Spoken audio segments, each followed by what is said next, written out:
Olá, meus queridos amigos, estimados irmãos, estimadas irmãs, boa noite.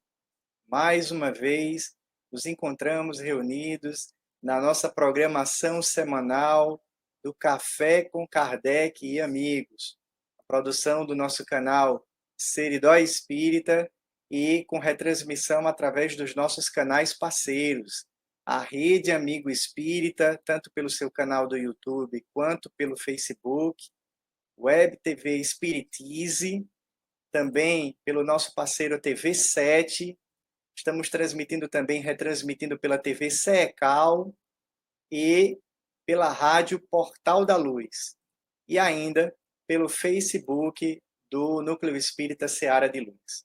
Sejam todos muito bem-vindos.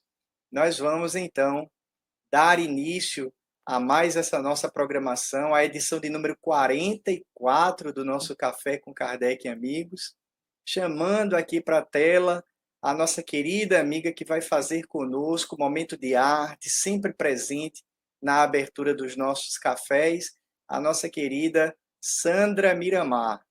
Vem para a tela aqui a nossa Sandra. Boa noite, minha amiga, tudo bem? Boa noite, minha gente. É um grande prazer, uma alegria enorme, né, poder estar aqui com vocês e partilhar esse momento tão importante de reflexões para a condução da nossa vida, especialmente no momento tão difícil que estamos atravessando hoje. Com certeza, a música, ela traz uma calma no nosso coração, acalma o nosso coração, a nossa alma. Então, nós estamos trazendo aqui com vocês, vamos participar desse momento, trazendo a arte.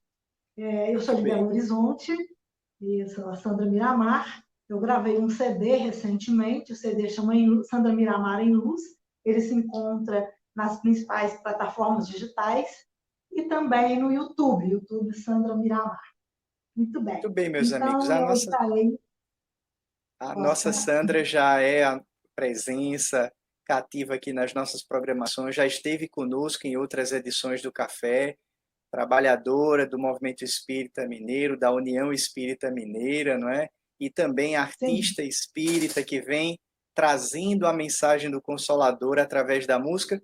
E eu fiz questão de dividir um pouquinho a tela contigo, minha amiga, porque os amigos aí já viram um spoiler aí nos comentários. Hoje é aniversário da nossa querida Sandra, que veio comemorar o seu aniversário. O aniversário é dela, mas é ela que nos dá o presente de tê-la conosco nessa noite.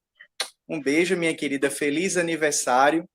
Seja muito, muito feliz e muito obrigado por você compartilhar conosco nesse dia tão especial. Obrigado. É claro que o dia do nosso nascimento é um dia de muita alegria, não é? E eu tenho uma alegria enorme de estar reencarnada nesse momento e poder, na verdade, levar a música. E eu também falo, né? Sou professora, então eu tenho um imenso prazer em estar participando e compartilhando do meu conhecimento, da música, né, com todos. Muito Muito bem. obrigada. Então eu vou pedir só a nossa querida operadora aí que está nos bastidores, a Clarinha, para botar aquela vinhetinha que sempre vem antecedendo o nosso momento de arte. E após a vinheta, Sandra, fique muito à vontade para nos presentear com a sua arte, com a sua música. Bem-vinda mais uma Muito vez. obrigada. Vamos.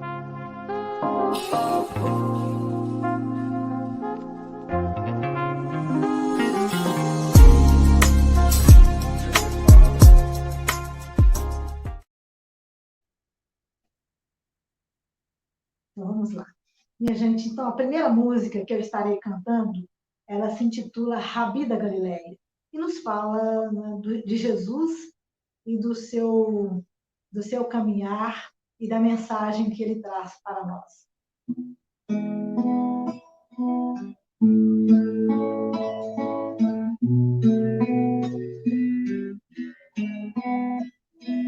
Oh, Rabi da Galileia, mansidão do teu olhar,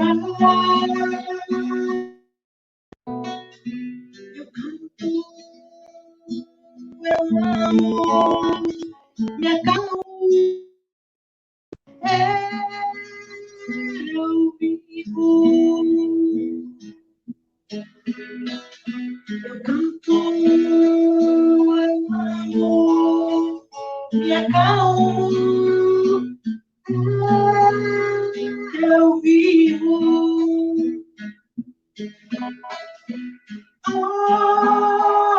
Habito celeste amigo nas margens do Tiberíades, falastes de amor. Eu canto, me acalmo, eu vivo. Eu canto, me acalmo, eu vivo.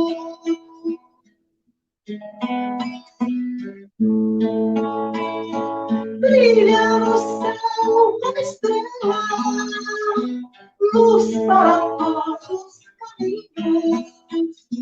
Brilha na terra e no seu coração, brilha em mim, em ti, em forma de canção.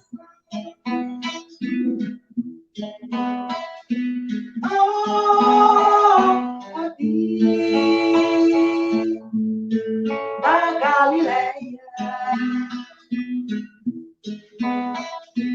na mansidão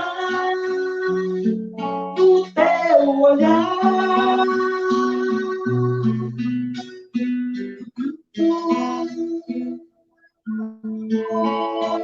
me calmo, eu vivo.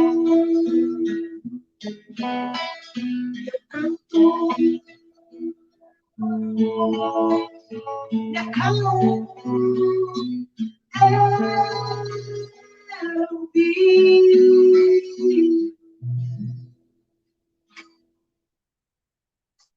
Segunda música, a letra é da Alta de Souza e ela intitula Canta Coração. E é uma música que fala de esperança, que fala de consolo, e especialmente em momentos tão dolorosos, vivenciados por todos nós, é muito importante, então, que a gente mantenha sempre acesa a esperança. E é essa mensagem que a Alta de Souza traz nessa música.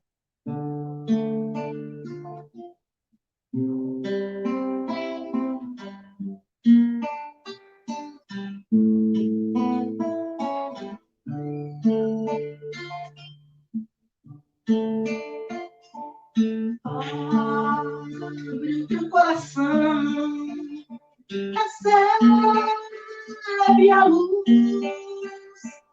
que do alto vem a te envolver. Entra com Jesus em doce comunhão para amenizar teu padecer. A vida é luta, mas temos dor. Se a noite vai, vem logo, é bom. Se hoje é sombra, amanhã é luz. Não está sozinho, já tem Jesus. Ergue todo dia a tua prece, retorna em tua alma a confiança, embora o amor não tem gente,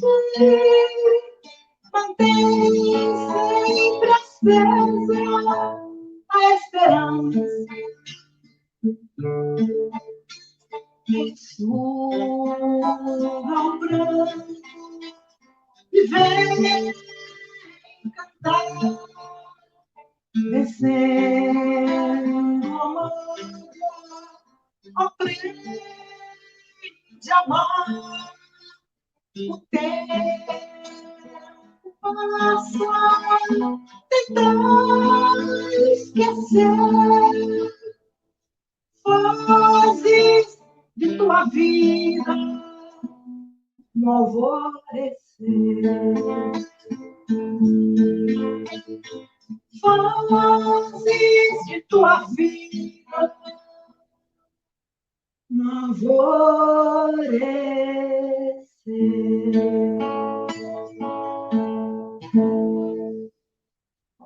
E para encerrar, a gente vai estar cantando a música maravilhosa Graça, é Amazing Grace. Essa música ela foi composta por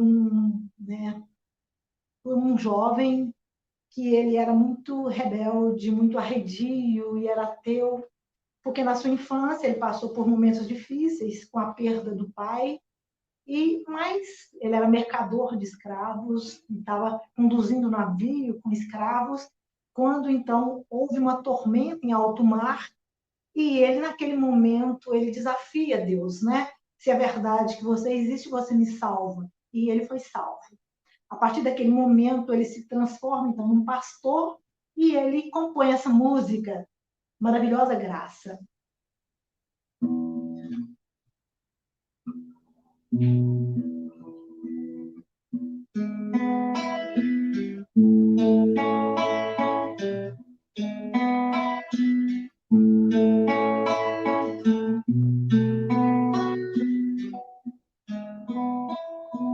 A graça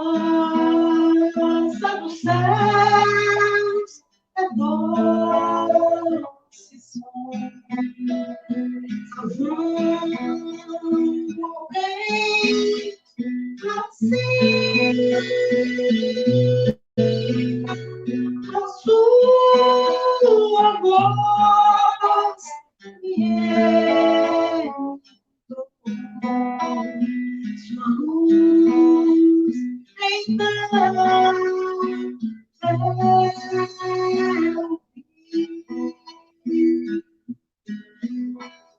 a graça livrou meu coração.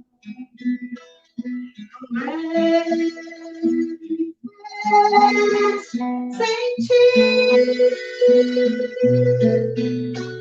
e quando enfim acreditei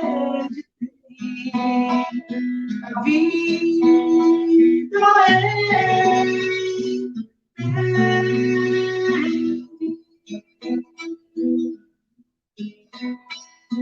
os muitos caminhos eu andei, perdido na cidade.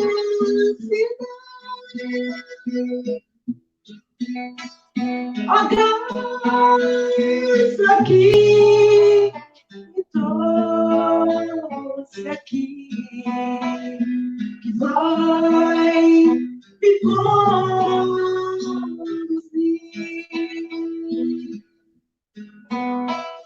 A graça dos céus é doce som, salvando alguém assim. A sua voz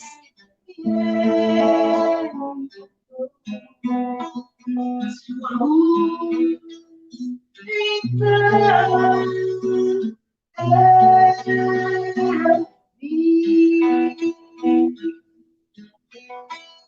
sua luz então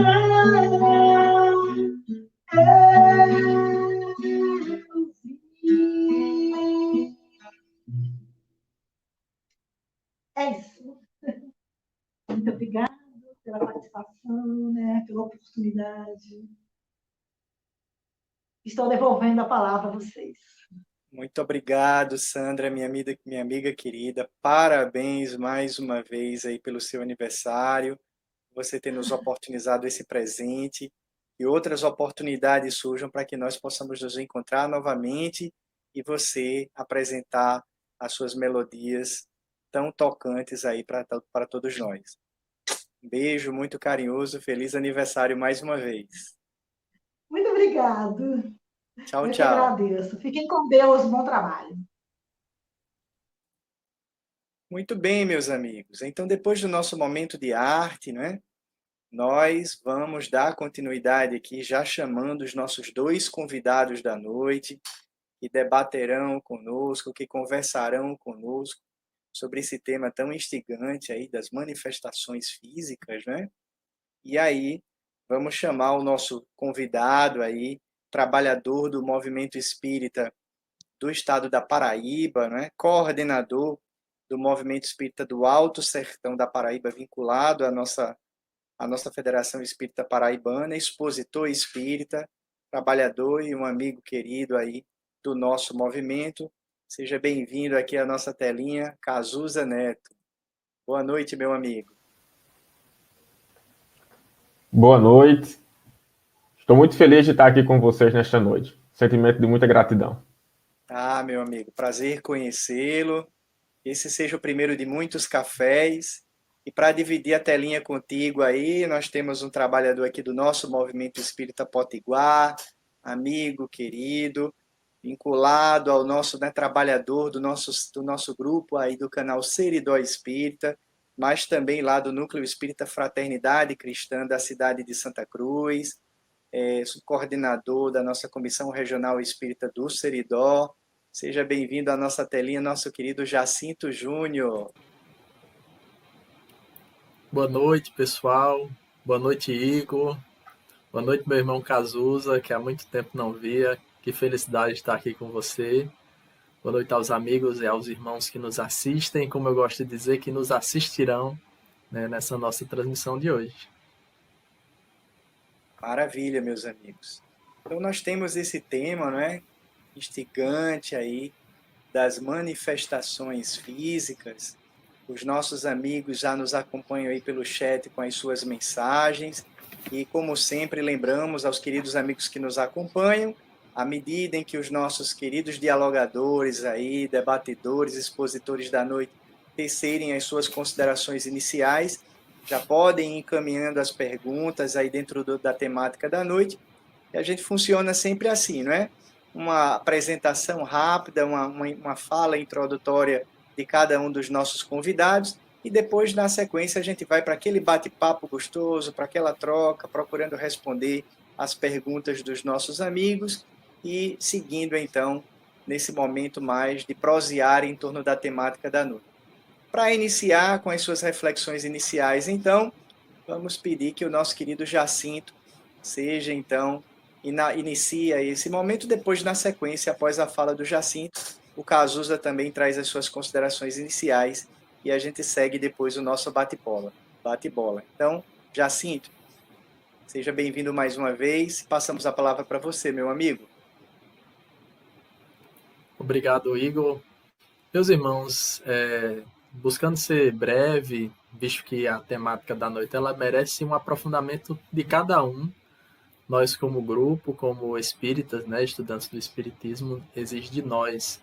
Esse ano 2021 nós temos um aniversário de 160 anos de O Livro dos Médiuns, lançamento, né, da primeira edição de O Livro dos Médiuns, certo? Que é a base da nossa conversa dessa noite. E sem querer esgotá-la, como eu gosto muito de compreender o espiritismo nos seus fundamentos, quando eu lembro do que nós vamos conversar hoje, eu lembro daquele princípio do espiritismo: Deus, espírito e matéria, né? Os elementos básicos universais. Se é que eu posso classificar dessa maneira, mas classifico para uma compreensão, sem esgotar a significação de cada um desses, especialmente de Deus, né? que a gente não pode limitar jamais nos nossos entendimentos.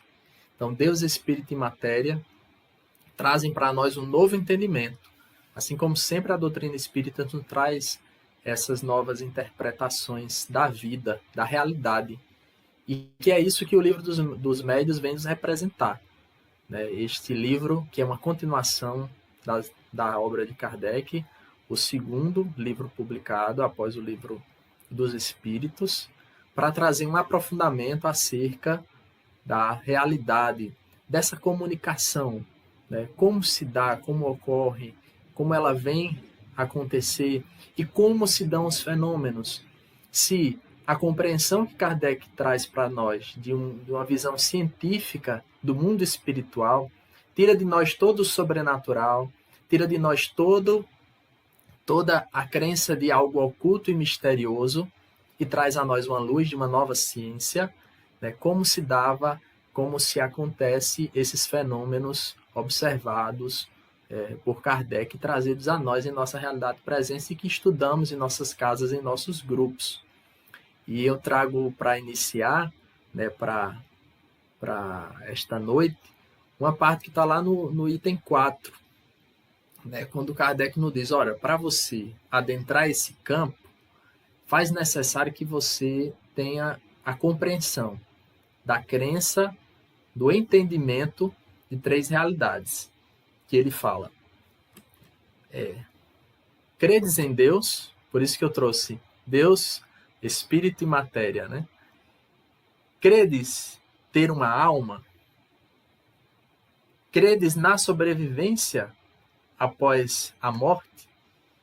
Se esses princípios já estão bem compreendidos, estudados, absorvidos, se a tua visão, o teu raciocínio chega a estas conclusões naturalmente, há continuidade de estudar os fenômenos, de estudar as comunicações, se fará por consequência. E assim a gente pode estar adentrando a realidade das comunicações, assim como dos meios, dos médiuns e as faculdades mediúnicas manifestadas das mais diversas formas, e sem deixarmos de ter o objetivo central da doutrina, que é a caridade. A caridade levada também para essa realidade. A caridade levada na transformação moral, que este meio também vai nos trazer. E aí, por isso, que trago na minha fala inicial, né, curta, porque acredito que a temática, por ser muito instigante, muito interessante, por meio das perguntas que virão, nós vamos desenvolvendo melhor nossas conversas. E aí, passo a palavra ao nosso irmão Igor para, na sequência, trazer a fala do nosso irmão Cazuza.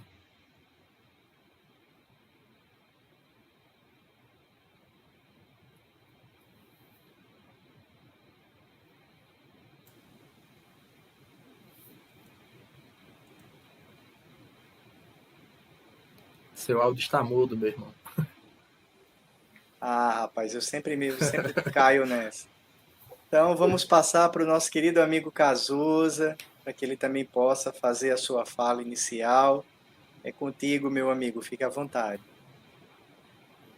Tá ok. Mais uma vez, boa noite a todos que estão nos assistindo. E vou seguir aí também a recomendação do Jacinto, que nos assistirão, é bem provável, sim, já que ficará armazenado no YouTube.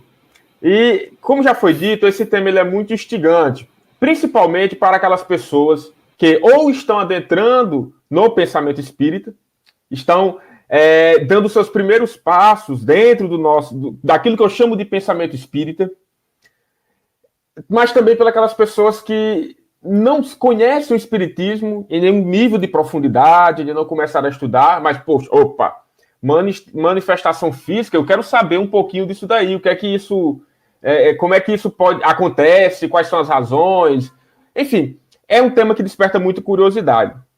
Mas, ao mesmo tempo, é um tema que ele já deve ter um nível de naturalidade nas nossas existências, porque desde, usando a expressão dos mais antigos aqui do interior do sertão, desde que o mundo é mundo, a gente se depara com algum tipo de história, de algum tipo de conto que os nossos avós, bisavós, que as pessoas da nossa cidade contam em relação a isso. Aquilo que no olhar deles é alguma assombração ou alguma intervenção espiritual do mundo dos espíritos, enfim. Pois bem, Kardec ele se propôs a estudar isso. É importante dizer que foi a partir das manifestações físicas que começaram a acontecer nos salões das noites parisienses que Allan Kardec foi provocado a conhecer esses fenômenos e a partir daí inicia-se todo o seu estudo, seu longo e intenso período de estudo acerca do pensamento que produziu então o Espiritismo.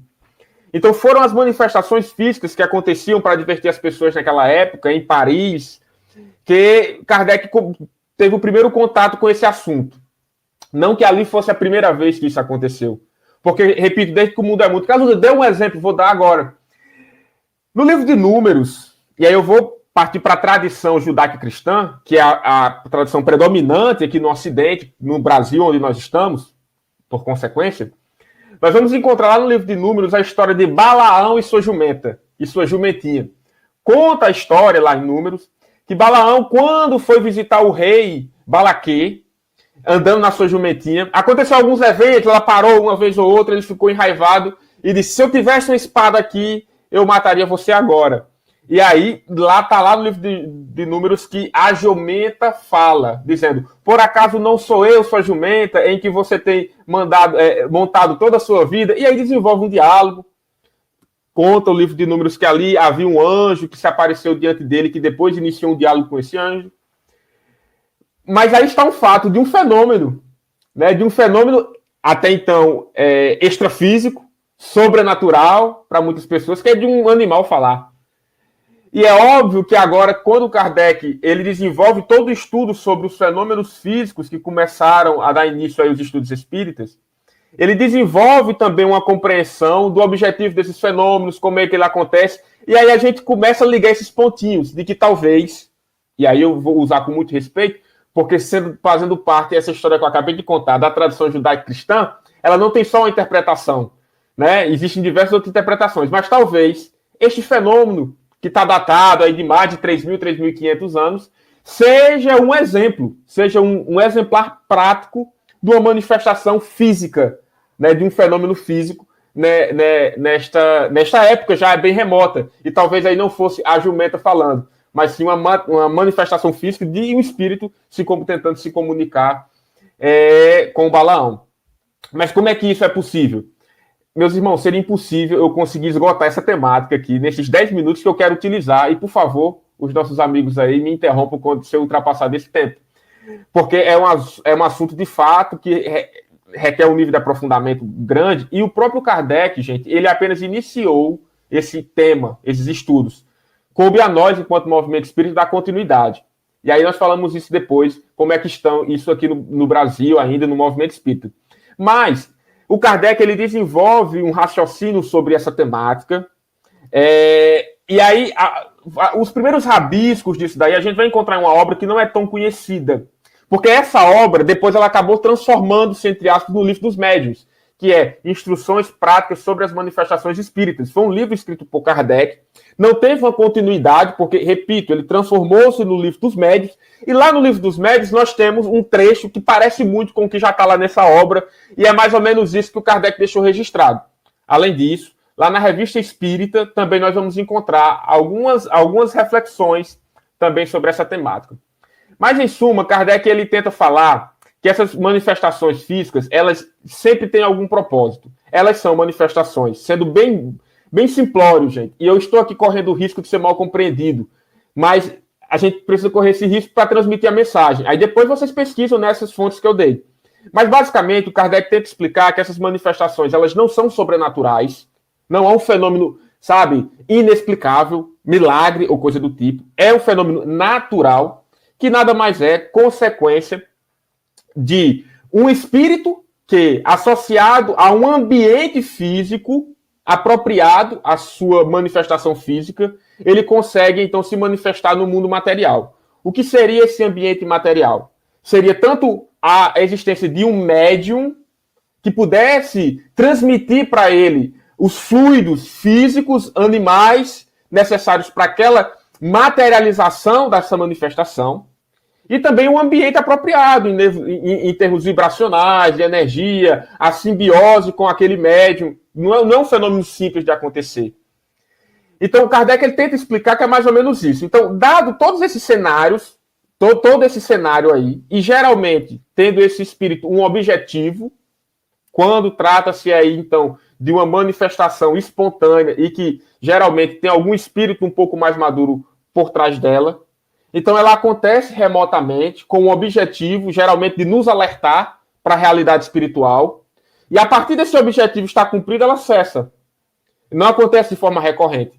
Kardec também explica outros casos de espíritos menos superiores, espíritos um tanto quanto brincalhões, que utilizam esses fenômenos para atormentar o médium, que aí ele consegue identificar, que aquele espírito consegue identificar que tem aí uma sintonia e dá para eu utilizar os recursos físicos energéticos desse médium. E aí, como esse médium ele não conhece o que está acontecendo, ele não sabe o que está acontecendo, ele vai achar que ele está louco, né? Ele vai achar que está endemoniado, enfim, e tudo mais passa a se derivar de forma negativa. Geralmente essas são influências ruins, né? De espíritos não superiores, não maduros, que se aproveitam do ambiente propício para a materialização, para o fenômeno físico, e aí utilizam isso para atormentar aquela criatura. Então essa é uma possibilidade.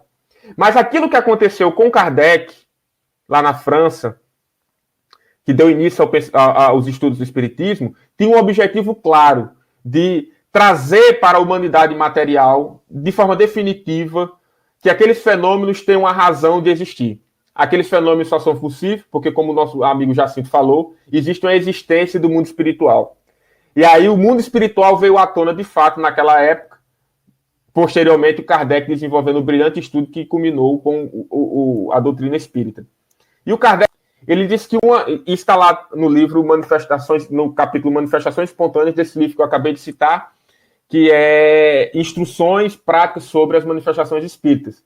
Kardec disse que uma noite ele estava em casa e aí, durante 4 horas seguidas, batidos ao seu redor, diversos batidos. E ele, nossa, o que é que está acontecendo e tal? No outro dia, ele tinha um contato com um médium que dava comunicações. E aí esse espírito se comunicou via esse médium.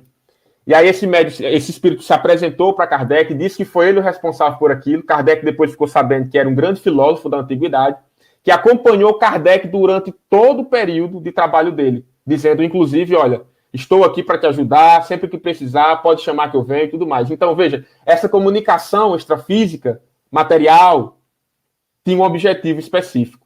Assim como também tinha um objetivo aquelas primeiras que começaram nos salões de Paris, as mesas se levantando, subiam, batiam, caíam, né? Que era alertar a humanidade para isso. Então despertou o interesse de Kardec justamente por isso. E aí, por que eu digo a vocês que o Espiritismo ele começa a ter uma nascente aí? Porque naquela época existiam muitos estudiosos, química, física e tudo mais. Kardec era um deles. Kardec era pedagogo, foi grande responsável pela estruturação do sistema pedagógico da França e também influenciou da Alemanha, se eu não me engano. E aí Kardec ele começa a estudar aquilo, aí ele começa a ver as batidas Kardec. Não, isso daí é só alguma energia que a gente ainda não sabe, mas a gente vai descobrir já já. Isso é alguma energia da matéria, tal. E aí começou. E aí começou a elaborar-se questões inteligentes para esses fenômenos. E esses fenômenos começaram a dar respostas inteligentes. Kardec disse, opa, aí não dá. Não é acaso, isso aí não é só matéria. Porque eu não posso elaborar uma pergunta inteligente e receber uma resposta inteligente, né? Com a forma rudimentar ainda de mediunidade, ainda não utilizava-se ainda a psicografia e tudo mais. E aí Kardec começou, poxa, então existe algo além dessa matéria. E aí, o que é isso além dessa matéria? Somos nós, os espíritos. Opa, o que é espírito? E aí começou todo o desenrolar do que deu origem depois à doutrina espírita, com todo o vasto material que nós temos na codificação e tudo mais. E aí, eu quero até para provocar as perguntas e tudo mais, para finalizar a minha exposição inicial, eu vou trazer alguns exemplos muito importantes de materialização, de fenômenos físicos. Fenômenos físicos, e aí já envolvendo materialização, que pode até ser considerado um outro tópico, não sei se vão trazer depois, mas aí eu vou trazer, que foi o caso do espírito Kate King, que foi estudos realizados pelo Dr. William Crookes, um grande químico inglês que desenvolveu os estudos deste espírito Keet-Kin. E aí tinha um fenômeno extraordinário de materialização. E esse homem, ele tinha uma conduta, assim, inquestionável, um grande químico, ele colaborou, inclusive, a primeira amostra de hélio, do hélio, aquele elemento da nossa tabela periódica, foi feito por ele. Então, era um homem que ganhou o título de Sir, né, da coroa inglesa. Então, enfim, ele começou a estudar isso para poder provar que os fenômenos espíritos eram mentira. E no final ele chegou à conclusão que era tudo verdade.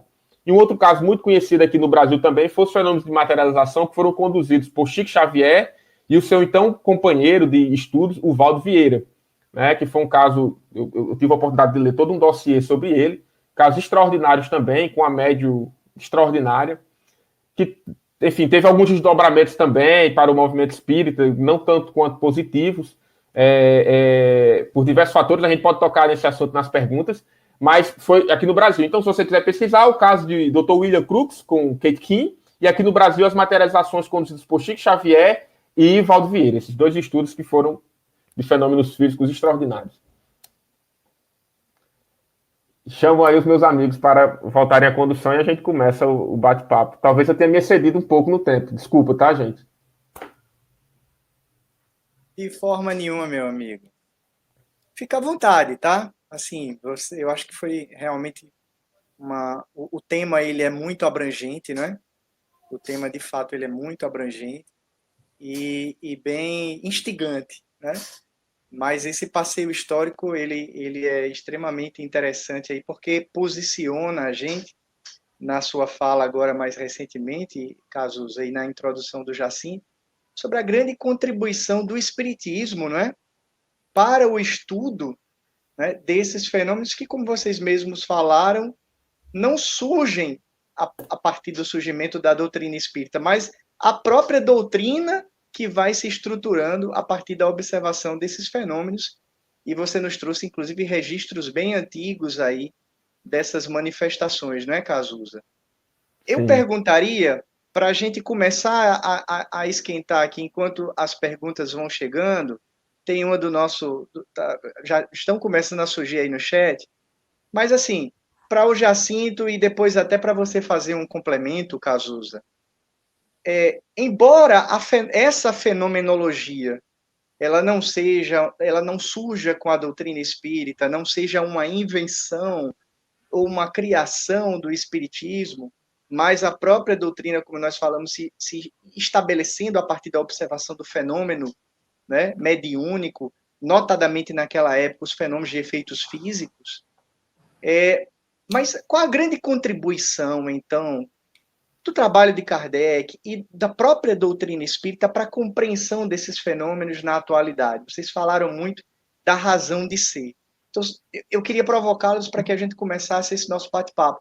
Qual a grande contribuição que o espiritismo traz no estudo de fenômenos que são tão antigos e dos quais nós encontramos registros históricos aí nas mais diversas civilizações? O que é que o espiritismo traz de novo para a gente? Jacinto? E depois, na sequência, o Cazuza. Meu irmão, acho que puxando até um pouco da fala do Cazuza, a contribuição central é essa quebra, este romper o paradigma do sobrenatural, trazer para uma realidade próxima a nós, e é como até o Kardec fala de uma maneira muito poética no livro Evangelho segundo o Espiritismo, são as vozes, né, dos imortais que vêm até nós nos dizer: nós estamos aqui, estamos próximos, nós não vivemos em uma realidade paralela, em um mundo fantasioso à parte, mas vivemos na mesma realidade, com o diferencial de um outro plano dessa mesma realidade. E aí, a partir daí, perceber que a vida material, e aí eu puxo muito, muito nesse lado, né? Eu acredito que o Cazuza vai ter um complemento muito maior também nessa explicação, mas eu puxo para essa realidade de que essa vida material, ela é uma fase, um momento, uma etapa na existência desse espírito imortal, que é aí que ele passa pela matéria e acaba esquecendo dessa realidade de onde ele vem. E os espíritos nos trazem essa informação, essa compreensão. E a doutrina espírita, né, apresentada, elaborada, construída por Kardec, esse modo de pensar sobre essa realidade, ela vem quebrar também dentro de nós as dúvidas, porque a observação, as conclusões e os fatos que vão sendo observados e as conclusões que vão sendo alcançadas, elas vão sendo também alcançadas no nosso entendimento. E a partir daí a gente vai compreendendo junto com Kardec, nos exemplos e nas realidades que ele nos traz, que as nossas realidades, e eu falo assim especialmente aquelas pessoas que possuem a faculdade mediúnica muito mais aguçada, posso dizer assim, para não errar, é presente e é real. E não se trata de algo doentio, como classifica-se ainda, né, hoje em dia, mas algo presente na vida de todas as pessoas, de todas as pessoas, aquelas que creem, que não compreendem, que compreendem, mas é uma realidade. O mundo espiritual é uma realidade.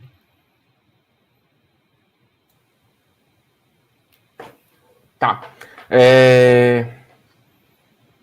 A gente pode trazer muitos olhares para qual seria a contribuição do Kardec ou do pensamento espírita para essa questão. O Jacinto, eu acho que trouxe um ponto-chave, que é o desdobramento da nossa realidade espiritual. Porque a partir do momento que a gente compreende a realidade espiritual, a nossa mentalidade sobre a vida, ou seja, o nosso mindset, que hoje o pessoal de coach aí usa muito esse termo, o mindset da gente, que é nada mais que a mentalidade, tentando fazer alguma tradução, muda, porque a gente passa a considerar uma perspectiva muito mais abrangente, que é o mundo espiritual, as consequências que a gente, que esses dois ambientes, né, o material tem um sobre o outro. Isso para mim é fundamental. Entretanto, se a gente também pode ter um outro questionamento, qual foi a colaboração de Kardec para a ciência? E isso dá para a gente analisar de uma forma um pouco mais profunda, mas de forma geral, o Kardec ele teve a coragem de entrar numa seara que geralmente a ciência, como ela é desde aquela época até hoje predominantemente materialista, a ciência geralmente olha com o nariz meio torto, sabe, para esse tipo de experimentos, para esse tipo de estudos, para esse tipo de análise, né?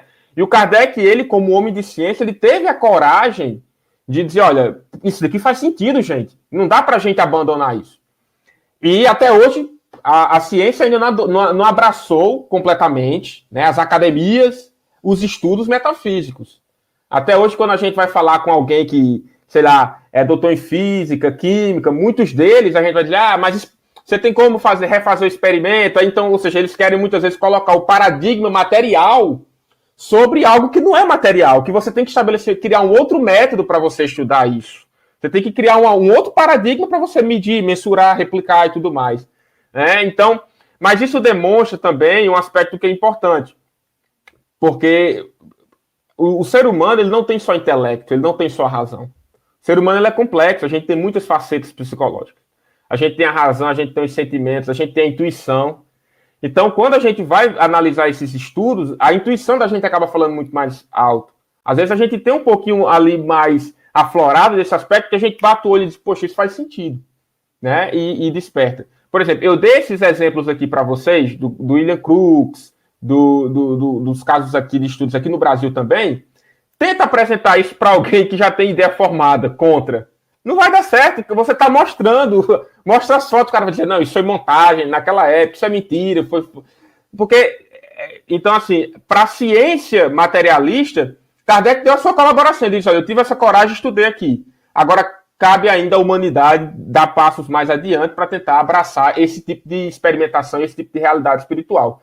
Repito, indiscutivelmente, na minha avaliação, descobrir a realidade do mundo espiritual como o Espiritismo nos oportunizou descobrir, é impagável. Assim, é uma dívida que a gente contrai com o pensamento espírita que a gente não vai, nem 12 vezes a gente consegue pagar. Sem juros. Maravilha, meu amigo. Tem uma pergunta aqui, eu vou inverter um pouquinho a ordem para tentar encadear as ideias aí que estão, né, da fala de vocês. O Alisson Campelo, ele traz uma pergunta interessante, deixa eu ver se vai, vou jogar na tela, mas talvez eu precise vou fazer só uma adequação aqui do brand por enquanto. Por qual motivo, na época de Kardec, as manifestações físicas eram tão evidentes? E hoje ainda temos esses fenômenos? Então, a gente vê que, como nós falamos, e vocês pontuaram muito bem, surge o espiritismo, né, a partir da observação dos fenômenos de efeitos físicos, as manifestações físicas, tipicamente, não é? E aí a gente sabe que todo um caminho foi percorrido. Mas hoje, essas manifestações ainda são tão evidentes quanto na época da codificação? Se sim, se não, por quê, na opinião de vocês? Tá, vamos lá. Como eu caí, eu voltei, estou aqui? Tá, estamos contigo, meu amigo. Eu achei que tinha caído, beleza. Tudo bem, então vamos lá. Como eu falei, na verdade, o Kardec descreve isso, tanto no livro dos médios, principalmente no livro dos médios está descrito, que o que foi que ele percebeu? Qual foi a impressão dele?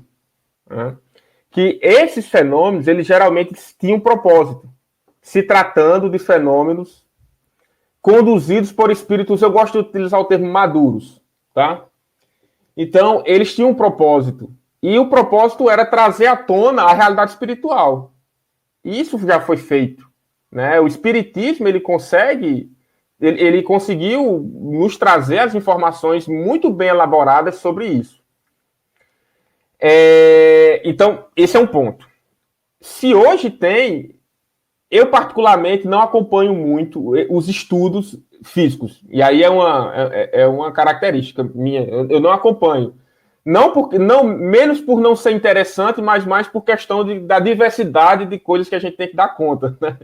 Então, a leitura, eu inicio o ano já com 30 livros, já na planilha ali, esperando para ver se eu consigo dar conta, então, mas enfim. Então, o que é que acontece? Eu duvido que esses fenômenos tenham sumido, né?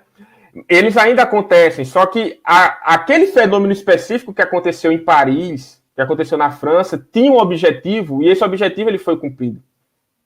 Inclusive, gente, deste caso específico dos estudos que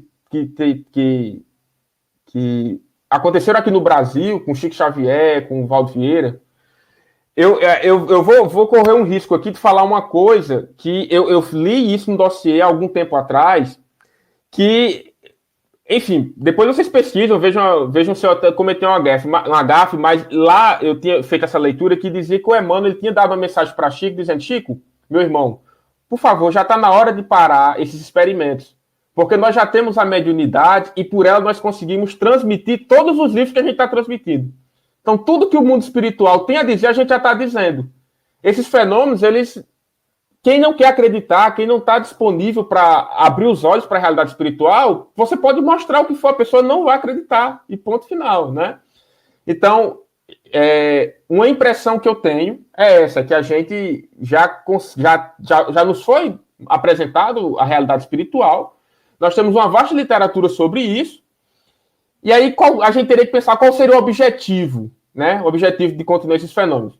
Eu sou daqueles que acho que poderíamos fazer, inclusive, até, se a gente elaborar um objetivo e tudo mais, desenvolver um grupo de pessoas que vai acompanhar, agora teria que ter um objetivo, né? Qual é o propósito que a gente está fazendo isso? É para tentar convencer quem não quer ser convencido? Não sei. Enfim, mas acontece ainda. E um objetivo sério, né? Um objetivo que não seja simplesmente a satisfação de uma curiosidade, né? Que muitas vezes está presente, né, Jacinto, envolvendo essa temática das manifestações e da mediunidade, né? Mas, de fato, hoje, as mesas não precisam mais girar, porque nós temos mecanismos mais eficientes para nos comunicarmos com o mundo espiritual, né? Você tem algum complemento a fazer nessa pergunta, Jacinto? Tem um complemento rápido aí, a fala do Cazuza foi muito feliz, foi muito boa. Digo apenas o seguinte, Kardec ele nos traz sempre um entendimento muito claro sobre essas realidades das manifestações materiais. Ele diz, ora, era muito desgastante e até quase impossível de se construir uma obra, por exemplo, como Paulo Estevão, apenas com a quantidade de batidas numa mesa. Vamos ser sinceros? Né? Imagina se Paulo Estevão, com aquelas extensões de páginas e riquezas de detalhes, tivesse sido construído com a quantidade de batida. Uma batida A, 2 batidas B, 3 batidas C. Nossa Senhora, estava a mesa batendo até hoje para terminar, não era, Igor?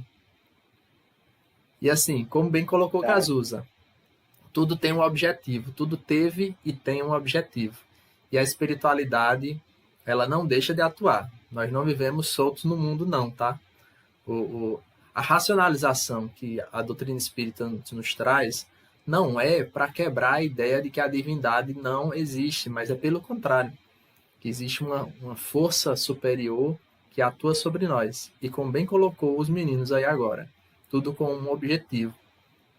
E enquanto Cazuza falava, eu ia pegando a fala dele, eu já estava dando umas espiadas nas perguntas, e você quiser já ir puxando, tem umas perguntas bem interessantes aí para nós.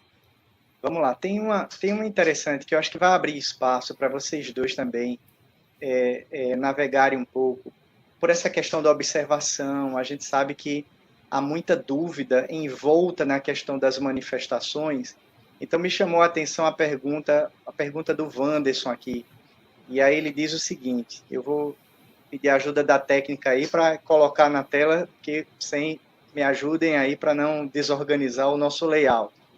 Mas o Wanderson diz o seguinte, tem uma lâmpada em minha casa que passa a noite toda piscando, mesmo estando com o interruptor desligado.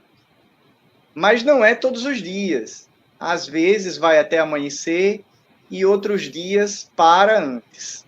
E aí ele emenda na sequência a pergunta dele. Pode ser manifestação física, portanto, né, de algum espírito querendo se comunicar? E aí, quais as análises que a gente pode fazer com esses poucos elementos aí, meu caro amigo Cazuza e Jacinto? Tá bem. Assim, a segunda pergunta é,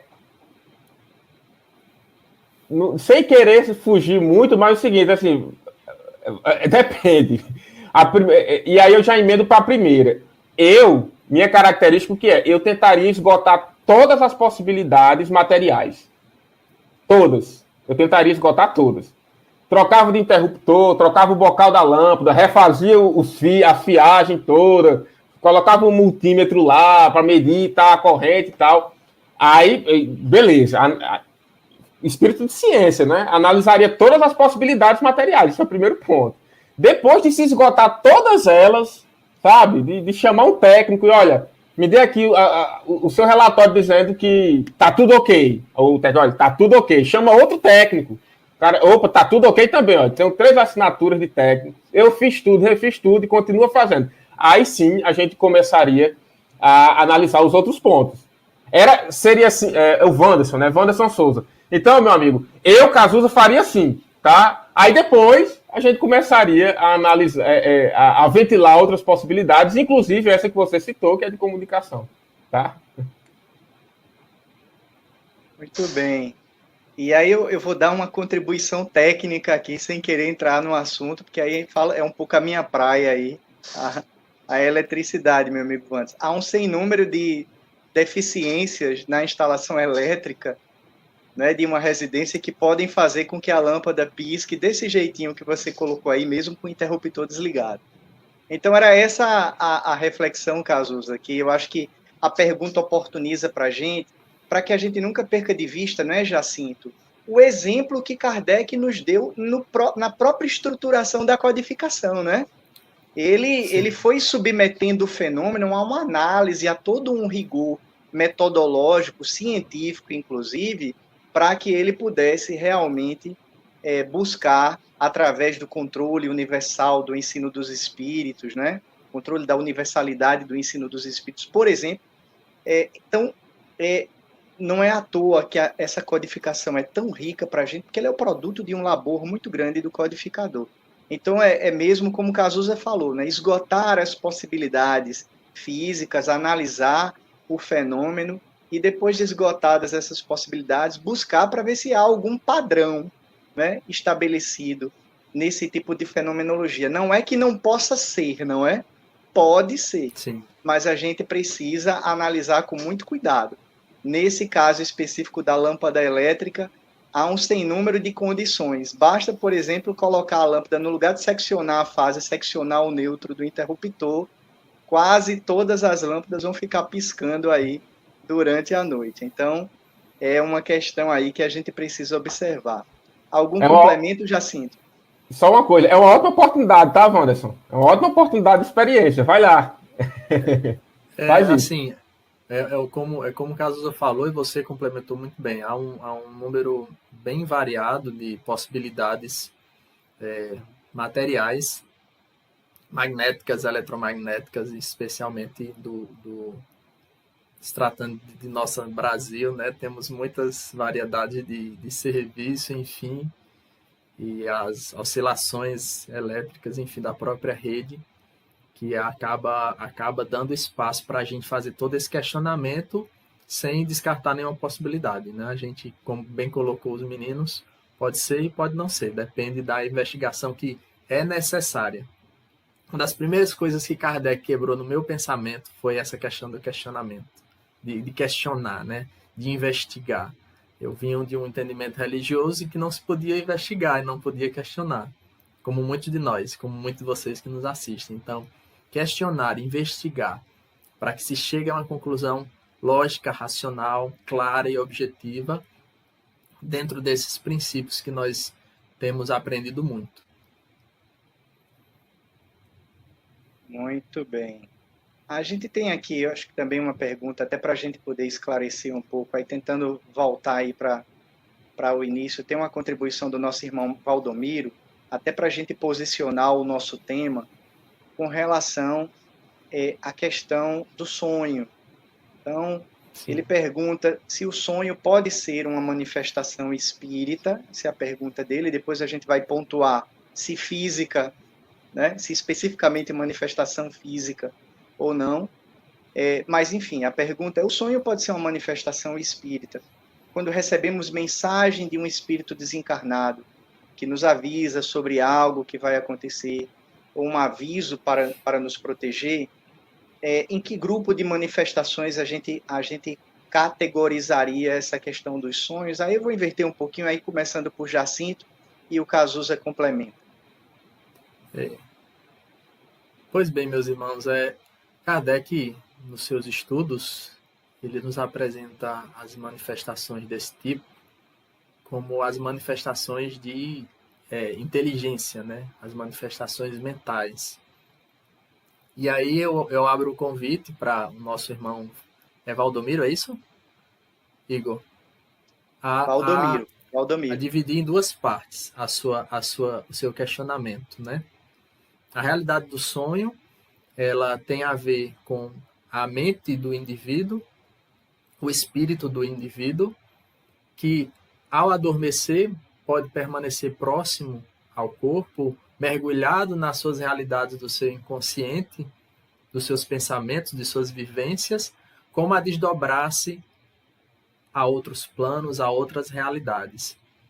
Os contatos e as comunicações nesse desdobramento, eles ocorrem com muita frequência e muita facilidade, visto que leva-se para o espírito, né, em desdobramento, ele vai para outros planos e em contato com diversas realidades. É possível e temos muitos relatos de Chico, são muito conhecidos, relatos de Divaldo, como ele falou mais recentemente em algumas palestras de desdobramentos que ele teve, contatos e comunicações. Essa é a primeira parte que eu gostaria de falar. A segunda parte é a comunicação em si. Pode ser uma comunicação de proteção, de instrução, de alerta, de aviso, uma profecia, uma realidade futura? Pode, é possível. Mas como a gente colocou na outra questão, é necessário questionar. Porque Quem nos garantirá que aquela comunicação de fato vai trazer algum benefício, ou se não é uma impressão que aquele espírito possa estar querendo deixar em você? Normalmente, quando a gente tem esse tipo de sonho, e ao despertar recorda, a gente fica muito impressionável no decorrer dos dias que se seguem, como que a esperar que aquele fenômeno aconteça. Quem nos garantirá que aquele fenômeno dito no sonho é de fato uma indução ou uma realidade que está por vir? É necessário também, nesse ponto, da mensagem dita, da mensagem dada, abrir-se os questionamentos individuais. O que eu senti com isso? Qual a colaboração que isso vai trazer na minha vida ou na vida daquela pessoa para a qual veio a comunicação? Se for de fato uma comunicação sobre um futuro que está para acontecer, eu passar a mensagem vai de fato trazer benefícios à vida daquela pessoa? Vai trazer benefícios eu trazer, por exemplo, para, digamos, eu sou comunicado em sonho da data ou da semana do desencarne de Igor. Qual é o benefício que eu vou trazer para Igor, levando a ele essa informação? É necessário sempre questionar as mensagens, porque aí a gente questionando a origem, questionando a intenção, questionando o fundo e, principalmente, o objetivo, os efeitos, as consequências, a gente vai estar compreendendo a vantagem ou a desvantagem daquela comunicação. Se ela não é uma impressão ou se ela não é um consolo. E aí as conclusões serão alcançadas. Cazuza? Igor? Cazuza? As ponderações foram suficientes. Muito bem. Deixa eu entrar num viés que eu acho interessante também abordar com relação a essa questão das manifestações físicas, né? Um gênero de manifestação, um conjunto de manifestações que ficou bastante conhecido ao longo da história e que tem a sua sede também, em alguns casos, nessa base fenomenológica, vamos dizer assim, são as chamadas casas mal-assombradas, né? Historicamente, fazem parte, aí, de alguma maneira, do imaginário popular.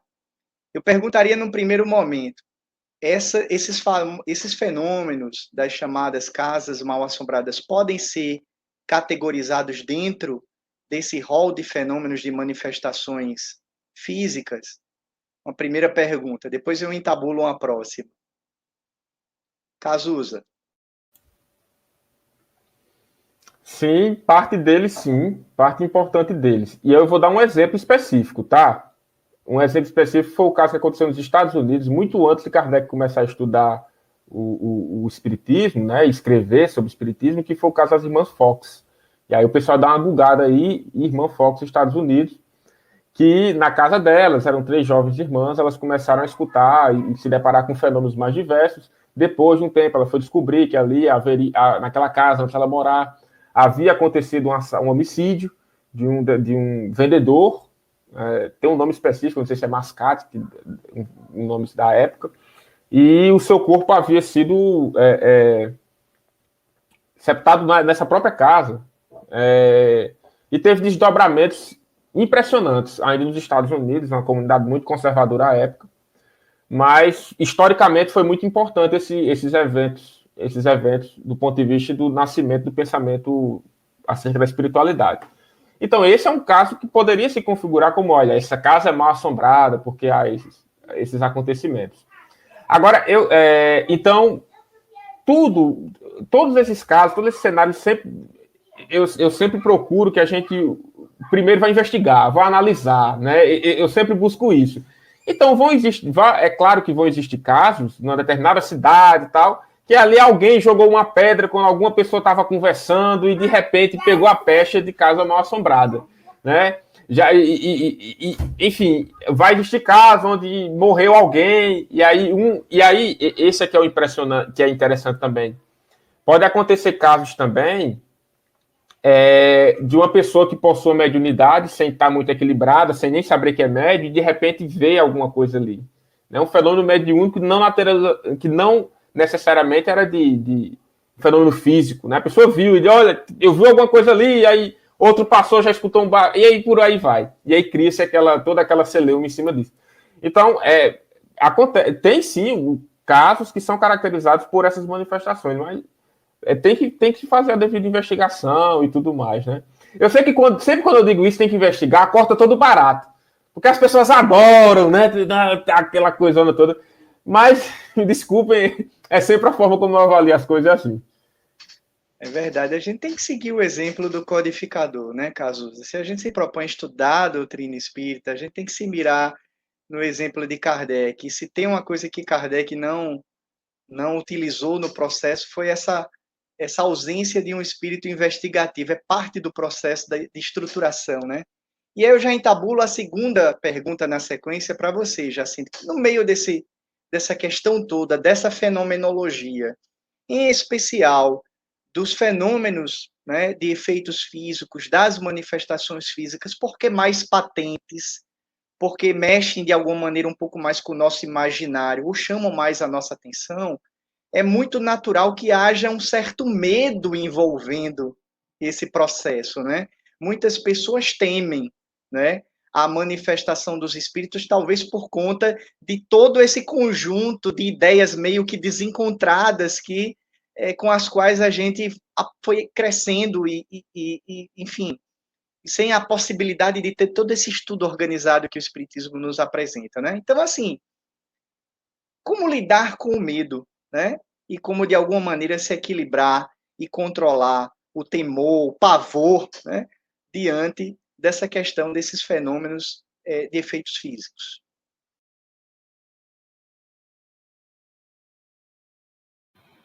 Pois é, meu irmão. O medo ele é muito característico, né, daquilo que a gente não conhece, daquilo que a gente não é familiarizado, né? E nós, quando adentramos na vivência da carne, né, encarnamos e passamos pela realidade do esquecimento, de todas as instruções, né, que a gente recebe, a gente até brinca muito isso no espiritismo, a gente acaba também não esquecendo dessa realidade material, essa realidade presente também no nosso meio. E o medo, ele acaba vindo à tona por toda uma construção cultural de séculos milenares, né, que nós trazemos em nós. E aí essa quebra ela vai sendo feita à medida que a gente vai se conscientizando, à medida que a gente vai estudando, à medida que a gente vai também se equilibrando dessa realidade. Eu falo equilibrando especialmente para aquelas pessoas portadoras de uma faculdade mediúnica mais acentuada. Porque eu dizer para você que não tem nenhuma mediunidade aflorada, como a gente costuma dizer no movimento espírita, não tenha medo, tenha se acalmar. Você que nunca viu e nunca vai ver, é mais fácil, né? Mas aí você que tem as visões mediúnicas, a audiência mental mediúnica, ou como o nosso irmão está trazendo nos questionamentos, a possibilidade de sonhos, enfim, é um pouco mais complicado. Mas aí a gente lembra da experiência da mediunidade com Jesus. Porque aí somente com ela que a gente vai encontrar equilíbrio e sustentação para toda uma vivência saudável, né?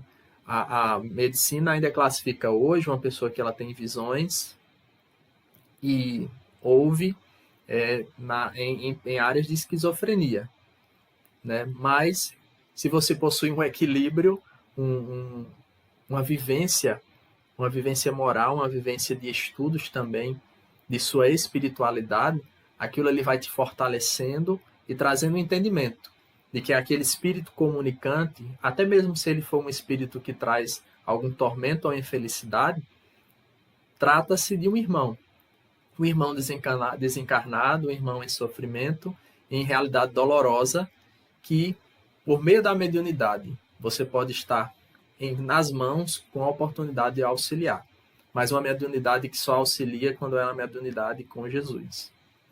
E aí eu aproveito para responder A outra parte da pergunta do nosso irmão, né, sobre a questão dos sonhos, só para concluir também, às vezes a comunicação ela acontece e aí a gente se pergunta, se não for mediunidade com Jesus, aquela mensagem ela não vai ter utilidade.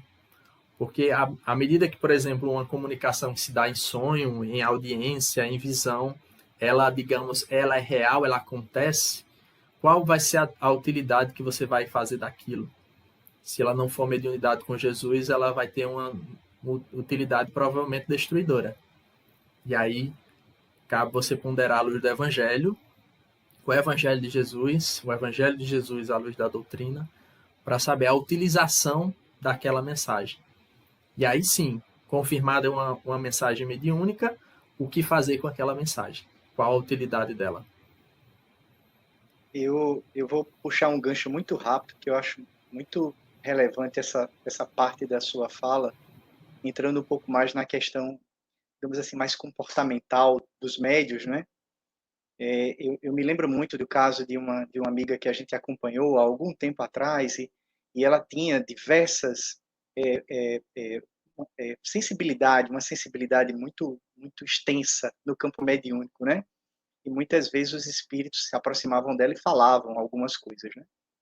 E aí eu me recordo que ela chegava muitas vezes assim, mas meu irmão, eu estou ouvindo, não é? Então eu não tenho que falar o que eu ouvi, né? E ela ficava nesse conflito, né? E a gente convidava ela a refletir que talvez o movimento fosse exatamente o contrário. Como parte do seu processo educativo enquanto médium, talvez o exercício fosse não o exercício de falar, mas exatamente o exercício de calar, de compreender o que deve ser dito e o que não deve ser dito, dentro dessa premissa que você colocou, né, Jacinto? Qual a utilidade? Que bem essa informação vai fazer? Ela mais vai equilibrar ou mais vai desequilibrar? Então, são alguns dilemas que os médios, muitas vezes com os quais os médios se veem, né? Mas muitas vezes as informações que chegam através da nossa mediunidade, primeiro porque precisam de muita análise para que a gente possa averiguar a integridade dessas informações, e até por isso mesmo, a gente tem que ter muito cuidado, né? Muitas vezes a informação vem para testar a nossa capacidade de silenciar algo e a compreensão de qual é a utilidade daquele algo. Né, Cazuza, você tem algum complemento a fazer dentro dessas questões? Mais uma vez, eu acho que as ponderações foram suficientes.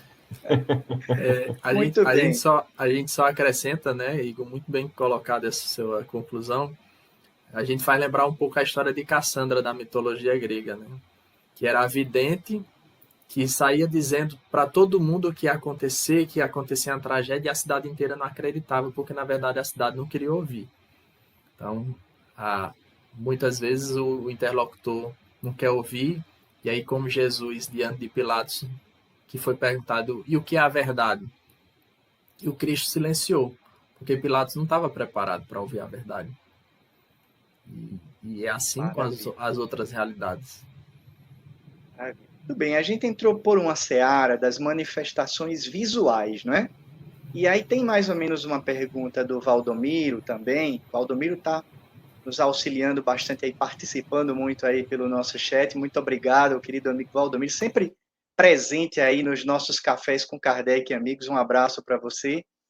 E aí entra um pouco nessa vertente, até para vocês poderem falar um pouquinho e localizar as manifestações visuais dentro desse contexto do estudo. Então, ele diz assim, algumas pessoas, quando estão na UTI, dizem que estiverem em um corredor com a luz forte e que quando voltaram da UTI, isso fez com que elas tivessem uma nova visão sobre a vida após morte, enfim. Isso é bastante comum, a gente tem diversos relatos realmente. Ele pergunta, não seria esse um fenômeno tão atual? E com base nessa pergunta que ele nos coloca, pedir para o Cazuza e para o Jacinto localizarem, né? Realmente um fenômeno que faz parte da atualidade, faz parte dos diversos relatos aí ao longo do tempo, onde essas visões, sejam em sonhos, ou até mesmo em outros contextos, no estado de vigília, onde elas se localizam dentro desse estudo das manifestações espíritas. podem ser manifestações físicas, Cazuza? Tá. Neste caso específico que ele citou, há algum tempo atrás eu fiz algumas leituras de experimentos que estavam sendo feitos com pessoas que tinham aquelas experiências de quase morte, né? Então, me parece que, em grande parte desses casos, o que ocorre é um desdobramento do corpo, da alma, do corpo físico.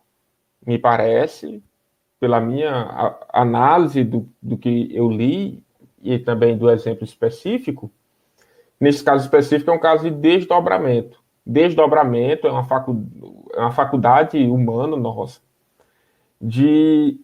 geralmente acontece um período de sono, enfim, quem está num estado desse realmente também está nessa situação. E aí o corpo, a alma se desprende um tanto quanto do corpo, né? Permanecendo-se vinculada a ele, entretanto, um pouco mais livre dos imperativos da matéria, e aí passa a ter uma experiência no mundo espiritual, efetivamente falando. A realidade espiritual, de fato, de modo que esta alma pode ver outras almas encarnadas, mas que também estejam nesta situação, e até mesmo os espíritos desencarnados, e até mesmo ver o mundo espiritual que lhe cerca. Por exemplo, eu já tive esse tipo de experiência no sono, né? E aí, eu costumo chamar de sonhos, são os sonhos lúcidos, né? Onde você guarda a lucidez durante ele, e aí quando você retorna, acorda, você consegue ter lembranças muito bem claras daquilo que foi vivenciado. Então, esse caso me parece que é um caso desse. Preciso separar, não é, Jacinto, os fenômenos anímicos, como o Cazuza colocou, né? Os fenômenos que residem nas potencialidades da alma e os fenômenos mediúnicos, né? Eu gostaria de trazer uma ponderação para isso. Perfeito, muito obrigado pela colaboração, porque é um ponto que eu não deveria ter deixado de falar. Que é extremamente importante que a gente trace uma régua aí. Quando a gente fala de fenômenos físicos, eles geralmente se caracterizam por aquilo que nós apresentamos, que foi a fala do Kardec. A existência de fluidos físicos, de alguém que possa cedê-los, e um espírito que esteja em total simbiose, sintonia com aquela criatura encarnada, e aquela troca torna-se capaz de oferecer aí uma experiência que o mundo físico percebe. Então, fenômenos físicos, que o Kardec documentou é isso. E os fenômenos anímicos são aqueles fenômenos, como o Igor falou, que são da criatura humana, são nossas, né? E que são manifestações extrafísicas, mas são nossos. Se tiver tempo, eu conto uma pequena história, que eu acho que vai fazer com que vou precisar de 3 minutos a mais. Mas não sei se há tempo. Meu amigo. Então é seu, fica à vontade. Então, ok. E para contar essa história, eu quero deixar aqui registrado uma informação importante para os amigos que nos assistem, que nos assistirão, que é sobre isso. Talvez alguém se pergunte o seguinte, mas essas análises sobre tudo isso, os fenômenos anímicos e tudo mais, elas não são feitas mais? Foi só Kardec que fez? Como é isso? Espiritismo é ciência, faz isso ainda e tudo mais. O Espiritismo ele é definido como uma ciência que trata da origem, natureza e destinação dos espíritos, bem como da sua relação com o mundo material. Isso está lá no preâmbulo do livro, que é o Espiritismo, um livro extraordinário que devem as pessoas começar por ele. Foi escrito também por Kardec. O preâmbulo deste livro tem essa definição que eu trouxe, que é a que eu uso, tá? Então, o Espiritismo ele tem essa característica de ser uma ciência, ou então ter um aspecto científico, que tem como objeto de estudo o espírito. A origem, destinação, tudo mais. Natureza. E foi assim que Kardec fez. Quando é que eu descubro isso? Nas obras dele e na Revista Espírita. A Revista Espírita é extraordinária. Entretanto, aqui no Brasil, o Espiritismo, ele adquiriu uma característica própria. E aí eu não vou entrar em mérito, tá, gente? De bom, de ruim, de bonito, de feio, não vou entrar em mérito. Vou falar historicamente. Historicamente, o Espiritismo aqui no Brasil adquiriu uma característica própria, e essa característica ela desenvolveu os aspectos religiosos de forma muito predominante, de forma muito intensa, e nós somos caracterizados, somos conhecidos muitas vezes pelo aquele movimento que desenvolve a assistência social, a caridade e tudo mais. Então, isso é uma característica que eu acho que é incontestável aqui no nosso movimento espírita brasileiro, falando do Brasil especificamente. Novamente, sem nenhum juízo de valor. Então, mas eu também tenho uma teoria para isso, e a teoria é que tudo tem seu tempo. Nós temos um desafio muito específico aqui no Brasil. O Brasil não é para amadores, o Brasil não é um país que não é simples, os espíritos que aqui reencarnam precisam de muita atenção na área emocional, e o espiritismo ajuda muito nisso. Pois bem, então, eu acho que foi importante dizer isso, porque talvez você vá chegar na casa espírita ansioso para estudar o desdobramento durante o sono, e aí você não vai ter grupo de estudo disso. Né? Então, estou já explicando isso. Mas porque nós temos uma característica que, como eu já citei, mas que temos total caminho aberto para isso, né? Desde que as pessoas queiram estudar isso de forma séria, com um propósito, e um propósito nobre para isso. Pois bem, feita essa pequena análise, né, antropológica, sociológica do nosso movimento espírita, a historinha de 3 minutos é a seguinte. E aí eu ouvi essa história em um grupo de pessoas que estudam os fenômenos extrafísicos e eles saíram do movimento espírita. O nome desse grupo de pessoas é Conscienciologia e Progestiologia, que foi iniciado assim pelo Valdo Vieira, lá atrás, que participou do movimento espírita e depois quis desenvolver um próprio linha de pensamento sua, com todo o respeito que merece. Mas aí eu assisti uma palestra uma vez de uma pessoa lá, falando o seguinte, que eles estudam o desdobramento do sono. E ele dizia o seguinte, que a irmã dele, que estava nos Estados Unidos, estava com um problema. Ela comprou um apartamento e tudo estava dando errado depois desse dia. E ela chamou ele para vir para... tu estuda esse negócio de sair do corpo, meu irmão, não sei o quê. Vem me ajudar aqui, porque eu vou vender o apartamento, eu não sei o que fazer, eu vou enlouquecer. Tudo tá dando errado na minha vida. Aí ele disse, tá bom, eu tenho uma viagem marcada dos Estados Unidos em tantas semanas, quando chegar eu durmo aí. Beleza. Chegou o dia, ele chegou lá, eles desenvolvem essa habilidade anímica, tá, gente? Habilidade anímica. É experimento anímico, esse exemplo que ele citou, né? Ele disse, olha, sai daqui. Vai dormir em outro lugar, eu vou dormir sozinho aqui. E aí ele, durante o sono, ele se desdobrou, né? Consciência lúcida. E aí ele disse que começou. Ele foi olhar pelo apartamento, aí ele começou a ver diversos judeus no apartamento. Só que a irmã dele não tem religião. Então a irmã dele tinha um quadro de Dalai Lama, de Sai Baba, um quadro de São Francisco de Assis dentro da casa. Ela era bem eclética nisso daí.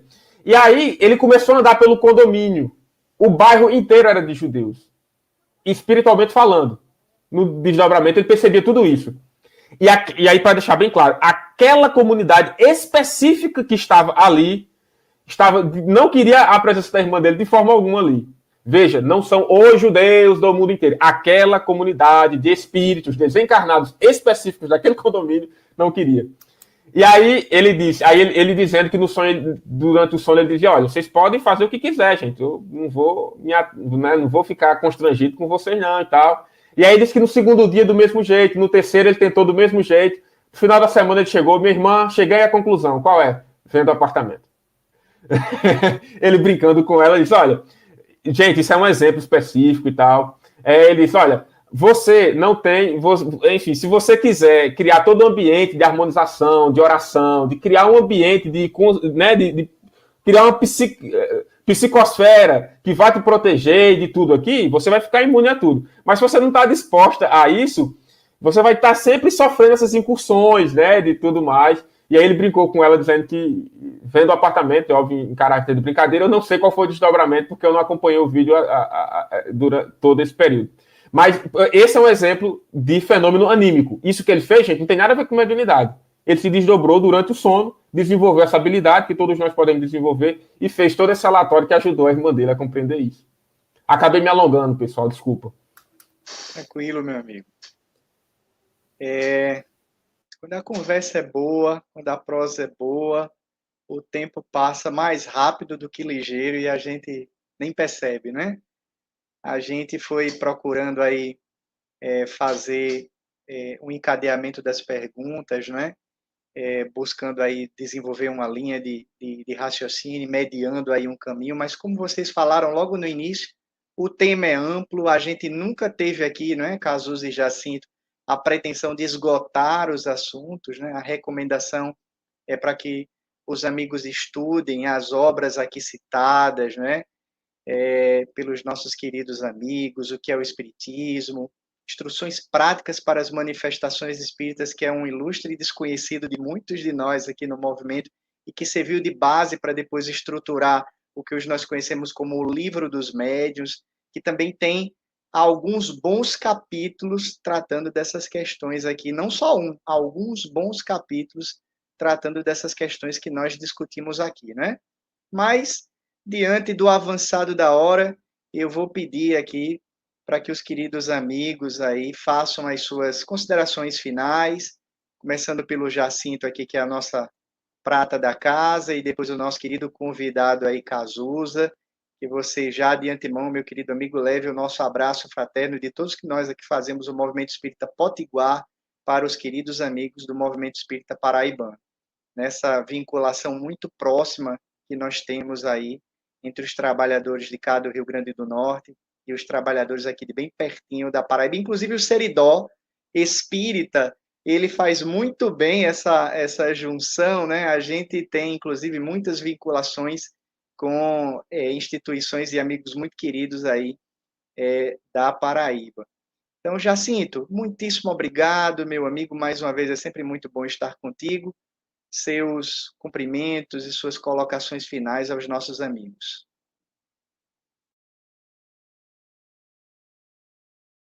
Agora é você que está no mudo.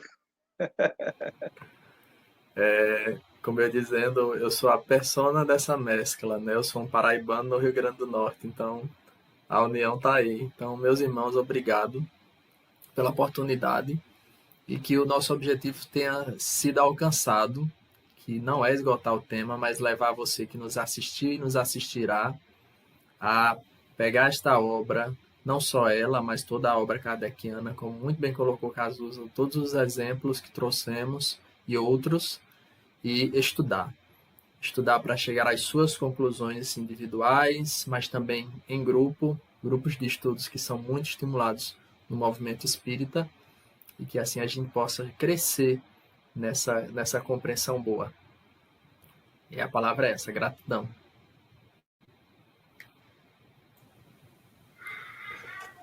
Meus amigos, muito obrigado pelo convite, me direcionando diretamente a vocês do Seridó Espírita, enquanto organização de pessoas que se propõem a divulgar o pensamento espírita. Muito obrigado pelo convite. Me sinto muito honrado de trazer essas partilhas aqui para vocês, em conjunto com vocês.